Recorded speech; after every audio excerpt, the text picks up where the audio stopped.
नियम है वो एक ही नियम है जो शिव महापुराण के अंतर्गत है। सुबह पूजा की थाली लगाई है। 5 व्रतों का विधान है, छठा व्रत का विधान नहीं। कितने व्रत? 5। सुबह पूजन की थाली लगाई है। पूजा की थाली, अभिषेक का सामान सब लेकर आप मंदिर में जाइए। शिव मंदिर में जाकर बाबा का जल अभिषेक पूजन करिए जिस हिसाब से आप करते आए हो। पूजन की थाली में सामान उतना रखना जो शाम को भी आपके साथ चला जाए, अलग से नहीं रखना पड़े।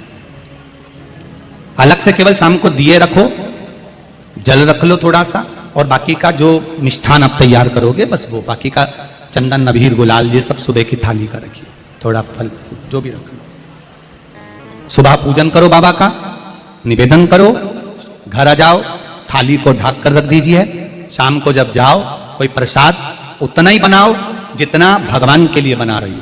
ये नहीं कि खीर ज्यादा बना ली तो आधी हम यहां ले जाएं और आधी घर के लिए छोड़ दें, नहीं, उतना ही बनाओ जितना भगवान के लिए जाएगा, जिसमें से 3 हिस्से हों।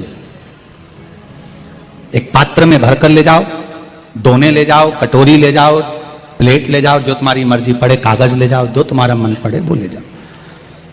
6 दिए लेकर जाओ, बाबा के मंदिर में जाकर पूजन अर्चना करो। शाम को अभिषेक नहीं करना है, केवल छींटा देना है। थोड़ा सा जल जो बचा हुआ है उसमें से थोड़ा थोड़ा छींटा देकर, जल का थोड़ा सा छींटा देकर पूजन आदि कर कर, जैसी पूजन सुबह करी वैसे ही भाव से पूजन करो। 5 दिए थाली में से नीचे रख दो, छठवा दिया भी नीचे उतार दो थाली में से। 5 दिए लगाना जब प्रसाद के 3 हिस्से पूरे कर दो, प्रसाद के 3 हिस्से रख दो नीचे, फिर दिए लगा दो 5। एक दिया उठाकर जिसको जलाया नहीं है वापिस अपनी थाली में रख दो। 5 दिए प्रज्वलित कर कर बाबा को निवेदन कर दो, बाबा आज मेरा पहला पशुपति व्रत है, इसको स्वीकार करना।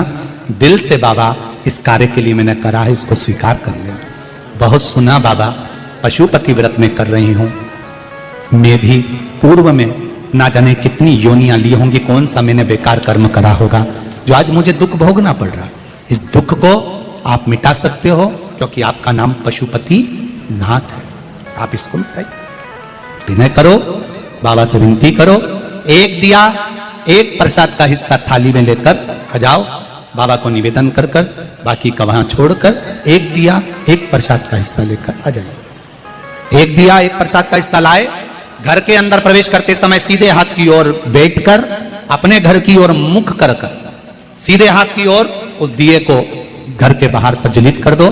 भगवान से विनती करो, भोलेनाथ आप मेरे घर में प्रवेश कर कर मेरा कार्य सिद्ध करें। बाबा को निवेदन कर कर अंदर जाइए।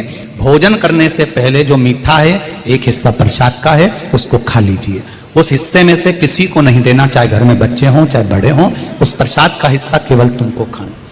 पहले प्रसाद खाइए, उसके बाद में फिर भोजन करिए। एक समय फलाहार कर सकते हो, दूसरे समय भोजन कर सकते हो। इसमें जरूरी नहीं कि आपको मीठा ही खाना है। शाम का जो प्रसाद बनेगा वो मीठे का ही भोग लगेगा। सुबेरे आप आराम से नमकीन का भी फलाहार कर सकते हो, मीठे का भी फलाहार कर सकते हो। फलाहार के लिए कोई मना नहीं है, फलाहार आप कैसा भी कर सकते हो। पर भोजन जब करोगे, अन्न जब खाओगे, जब पहले भगवान का प्रसाद खा लो। 4 पशुपति व्रत पूर्ण हो, बीच में अगर कहीं रजस्वला धर्म आ गया, आपको पूजन नहीं करना है, घर में कोई सूतक सावड़ आ गया, या कोई व्रत फंस गया, एकादशी आ गई, या कोई व्रत आ गया, तीज आ गई, चतुर्थी आ गई, जिसका आप व्रत करते हुए आए हो, तो पशुपति व्रत उस दिन मत करो, फिर अगले सोमवार कर लेना।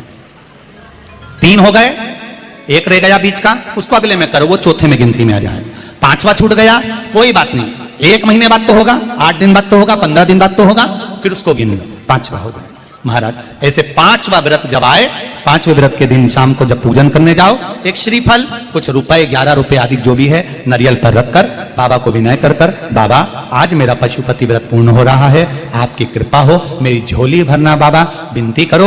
और वो श्रीफल रुपया रखकर 5 दिए लगाकर, एक दिया वापिस लेकर, एक हिस्सा प्रसाद का लाकर देहली पर अपने वही दिया लगाकर अंदर प्रवेश कर कर भोजन ग्रहण करो। बाबा को निवेदन कर लो। पशुपति व्रत का कोई उद्यापन नहीं है, पशुपति व्रत का एक ही उद्यापन है, जो श्रीफल और 11 रुपए आपने मंदिर में रखे हैं, वो उद्यापन के भाव से रखे हैं, भगवान को नमन कर कर रखे हैं। ये पशुपति व्रत।